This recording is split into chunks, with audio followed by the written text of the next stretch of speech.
Let's hear full-time reports from those games. We'll start at the Brook Community Stadium. Wigan against Wycombe. Sam Avery.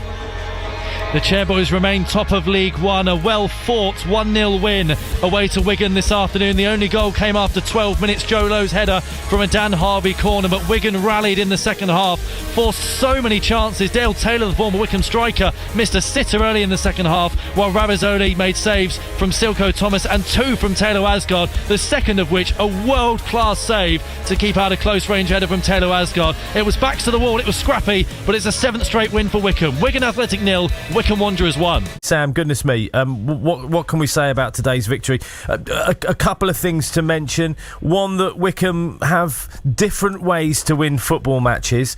It's not just about blasting the opposition out the park, which they have done. They can grind it out as well. Get the goal, be defensive, grind it out, and give maybe a few drinks at the end of the night to Franco Ravizoli. Yeah, exactly that. He was brilliant in the second half, Franco Ravizoli. It's 2 different ways to win.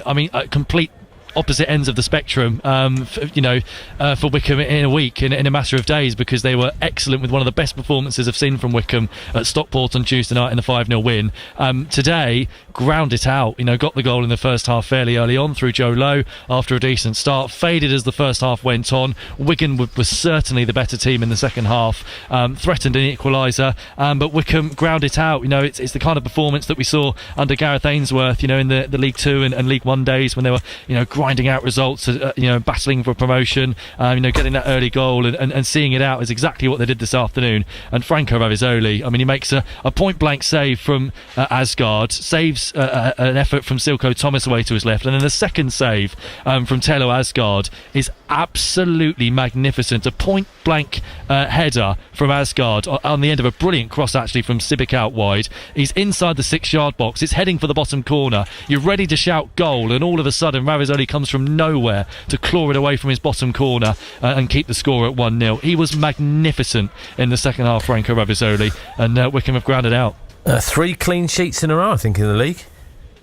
Yeah, it is, and that was the one maybe slight criticism of Wycombe that you could have had earlier in the season, because as much as they were scoring goals, and plenty of them, they were also conceding a lot of goals, but they've really tightened up defensively in recent weeks. It's been generally the same back four for a few weeks now. It was chopping and changing in the first few weeks of the season, but generally for the last sort of couple of months it's been Harvey, Taylor, Lowe, and it had been Grimmer until he got injured in the last couple of weeks and Pattenden slot in, but generally it's been the same back four, and Taylor and Lowe have formed a formidable partnership, and Dan Harvey just seems to keep getting better every single game. He was excellent again this afternoon, Dan Harvey. And just finally and briefly, Birmingham conceded on the 97th minute today against Northampton. Yes, and Wycombe not only top of the league but top by 2 points as well, and clear of Wrexham by 4 points, I have to say. Yeah, it's been a magnificent start to the season. It really has. That's now 12 league games unbeaten, having lost their first couple of games. So just riding the wave of positivity and the wave of really good form. Just keep grinding out results, and that winning mentality. It's a habit, isn't it? People in football will tell you that, and no matter how you get the job done, Wycombe are getting the job done. It's another win, another game unbeaten, and they're top of the pile.